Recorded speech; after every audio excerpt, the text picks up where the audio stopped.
It was built in the 60s, a time when the threat of a nuclear attack seemed more frightening than the deficit.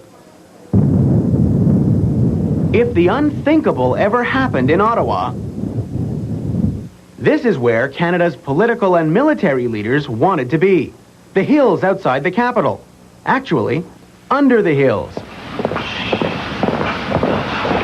Down this tunnel, conceived more than 30 years ago as a route to safety, now filled mostly with the echoes of Cold War fever. We have a launch detection. We have a Soviet launch detection. News confirmed a massive attack. That's a warning, no malfunction. Confidence is high. I repeat, confidence is high. Cobra Day, is this an exercise? This is not an exercise.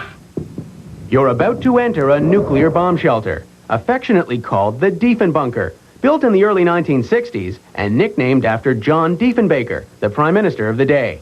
These blast doors, like everything else in this place, were designed to withstand a nuclear attack on Ottawa, about 30 kilometers away. With the end of the Cold War, military budget cuts have scored a direct hit on the bunker. It's being closed down. We got a farewell tour. You can tell it's just a series of showers, and we'll just walk right through a shower. Lieutenant Lynn Tansey shows off the decontamination showers, except for drills, never used. And there would be a team here to help you, and they'd remove your clothing and give you some clean stuff and help you do the cleaning process, if you will. And the hospital, that's never seen a case of radiation poisoning, is folding up its beds. The last person that actually wants to go to war is a soldier because he knows what will happen. So the fact that this bunker is being decommissioned, as it were, is the soldiers are probably relieved. Key government departments were to hide here during a war. The great bureaucracies would have been reduced to cubbyhole offices.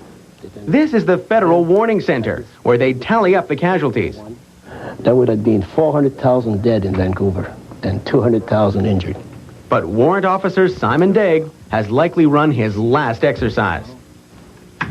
Now, there are 8 beds in this room, but the idea is that it would serve 16 people. Everybody would share a bed, but it's not what you think. While one person would be working, the other one would be sleeping. The Prime Minister, of course, would have had a private room, but far from luxurious. Just a simple cot. Oh, and a private bathroom, too.